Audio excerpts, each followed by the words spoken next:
E aí galera, beleza? Como vocês estão? Eu espero que vocês estejam bem, porque a partir de agora as coisas vão ficar um pouquinho crazy. Eu sou a Vladia, já dá aquele like, se inscreve no canal com o sininho e também em todas as redes sociais aqui embaixo, beleza? Então galera, imagina o seguinte, imagina que sábado à noite, depois de tomar todas com a galera, você vai pra casa, dormir em sua caminha bem tranquilo, quando de repente você pega fogo. Não, isso não é possível, Avla. Será que não? Será que uma pessoa pode pegar fogo do nada? Você vai descobrir depois da vinheta.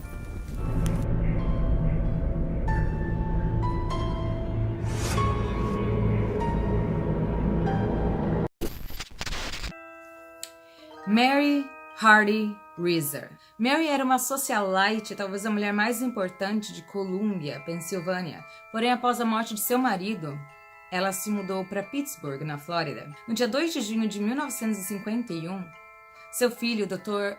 Richard Reeser, foi visitá-la. E ela lhe contou que ela já tinha tomado 2 pílulas de Seconal, um analgésico utilizado antes de cirurgias, e que ela pretendia tomar mais 2 antes de dormir. Seu filho então deu boa noite e a deixou. Ela então pegou um cigarro, se sentou na sua poltrona preferida pelo que seria a última vez, já que Mary foi vítima de um aparente incêndio. Às 5 horas da manhã, Mary's landlord, a pessoa que era proprietária dos apartamentos, inclusive que ela morava, sentiu um cheiro de fumaça, mas era um cheiro diferente, era um cheiro meio adocicado, mas ela deixou pra lá. Às 8 horas da manhã, ela pegou a correspondência de todo mundo e foi entregar em seus respectivos apartamentos, até que chegou ao apartamento de Mary. Chegando lá, ela notou algo bem estranho.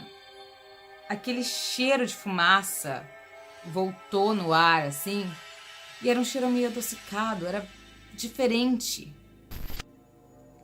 Porém, chegando mais perto, foi quando ela se assustou de verdade, pois havia fuligem no teto, fumaça em todo lugar, inclusive no chão.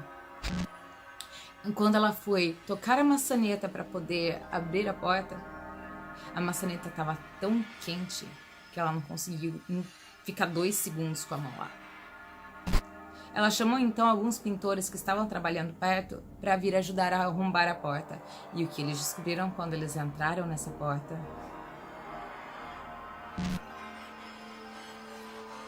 O que eles descobriram em seguida foi aterrorizante.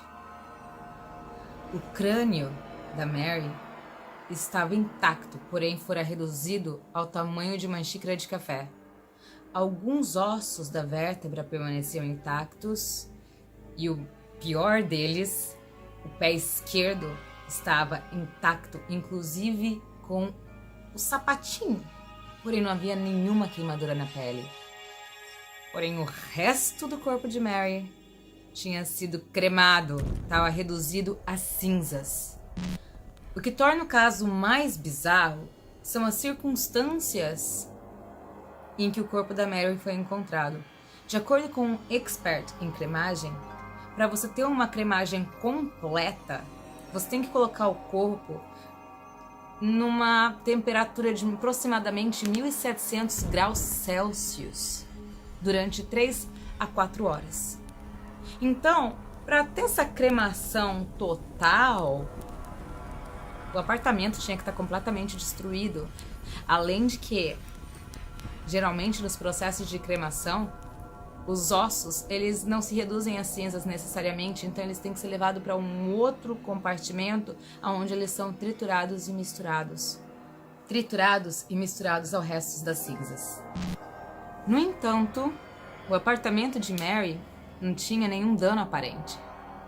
No canto em que encontraram os restos mortais dela, a parede estava intacta. Havia sinais de fumaça e fuligem apenas no teto. As velas que estavam próximas à janela derreteram, porém, o pavio delas continuou intacto. As tomadas próximas ao local derreteram, porém, o sistema elétrico, o circuito elétrico continuava funcionando normalmente. E a pilha de jornais que estava do lado da cadeira permaneceu intacta. Estranho também foi o fato de nenhum vizinho ter notado o fogo. O corpo de bombeiros local diz que o calor era tão intenso dentro do apartamento que estava impossível ficar lá muito tempo. Então você imagina, os bombeiros que já estão acostumados com calor intenso de fogaréus e incêndios, acharem que estava muito quente. O detetive do caso, Cass Burks, declarou como perplexo o incidente. O professor de antropologia física, o Dr. Wilton M. Crugan, declarou que estava perplexo e maravilhado de certa forma com o que havia acontecido. Ele não ficou maravilhado apenas com o fato de que um corpo foi basicamente cremado sem que nada tivesse acontecido no apartamento, porém, em suas mais de 30 investigações relacionadas a incêndio, ele nunca viu um crânio ser reduzido. Geralmente, com calor intenso, os crânios eles incham e explodem. Eles pegaram amostras da cadeira, do tapete, dos detritos e da fuligem para levar para o laboratório de análises químicas para ver se eles conseguiam encontrar algum combustível, alguma coisa que tivesse dado início ao incêndio. Porém, eles não encontraram nada a não ser uma coisa: gordura derretida no tapete. Uma companhia de acolchoados da cidade disse que o material daquela cadeira não seria ideal para que houvesse um grande incêndio, uma vez que ele queima aos poucos. Então seria o suficiente para ela ter acordado e pedido por socorro, que não aconteceu. Ninguém ouviu nada. A polícia e o FBI, eles vieram com a teoria de que o cigarro teria causado o wick effect. O que seria o wick effect? Imagine que o corpo humano é um cigarro. A parte de fora, que é o papel que embrulha, seria a nossa roupa. A parte de dentro, o tabaco, seria a nossa gordura. Então, o que eles acreditavam é que, em algum momento em que ela adormeceu com o cigarro na mão, o cigarro caiu, ou as cinzas caíram, e pegou-se fogo na roupa, que começou a queimar lentamente. E daí, esse fogo foi sendo alimentado pela gordura corporal da Mary, que na época pesava cerca de 77 quilos. Então ela teria uma razoável reserva de gordura. Essa era uma teoria plausível, mas não definitiva. Surgiram então outras teorias. A primeira teoria foi do detetive-chefe Cass Burks. Ele acreditava que uma bola de fogo teria atravessado o céu, atravessado a janela e atingido Mary. E ele se baseava nisso no fato de que ele já tinha visto acontecer. Sinceramente, eu não acredito muito nas pessoas que dizem: "Oh, eu já vi isso acontecer, cara." Mano, não. A segunda teoria é de que o fogo teria começado propositalmente. Como? Com gasolina em gel, fósforo, querosene. Porém, nenhum desses materiais foram encontrados nas análises químicas que fizeram. Além de que eles teriam um cheiro específico, um odor específico que ao entrar no apartamento, eles já sentiriam. E a gente tem que lembrar também que as pessoas disseram que a fumaça tinha um cheiro adocicado. Então, né. E a terceira e última teoria é de que a Mary teria sido vítima da combustão espontânea humana. Ao longo de toda a história são relatados cerca de 200 casos de combustão espontânea humana. O mais antigo deles é datado de 1440. O caso foi relatado na Itália, onde Polonus Borstius teria pegado fogo após uma noite regada a vinho.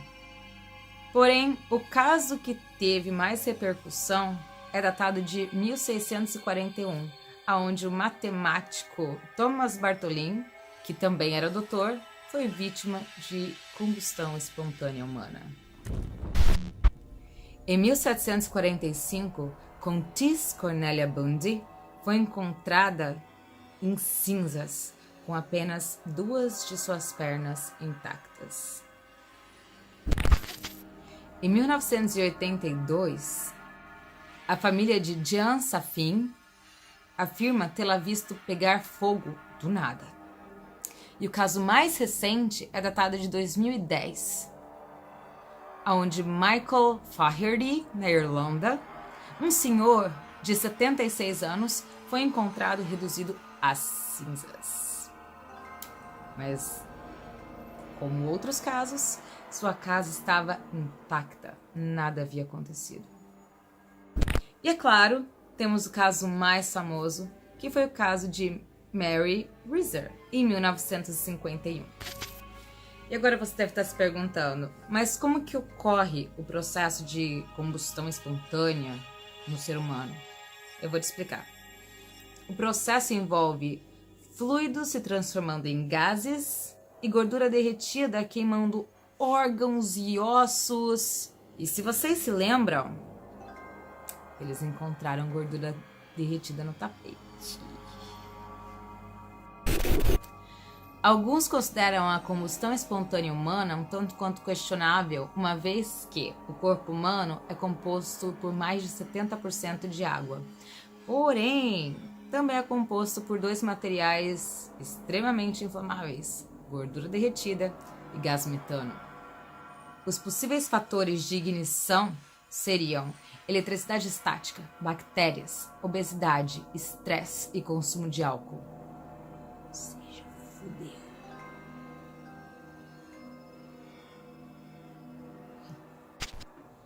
O biólogo Brian J. Ford afirmou na revista New Science em 2012 que uma grande quantidade de acetado também pode contribuir para a combustão espontânea humana. E como que você poderia variar, aumentar, no caso, o acetado no organismo? Através do consumo de álcool, variação na dieta e através da diabetes. Os casos de combustão humana geralmente têm 3 características em comum.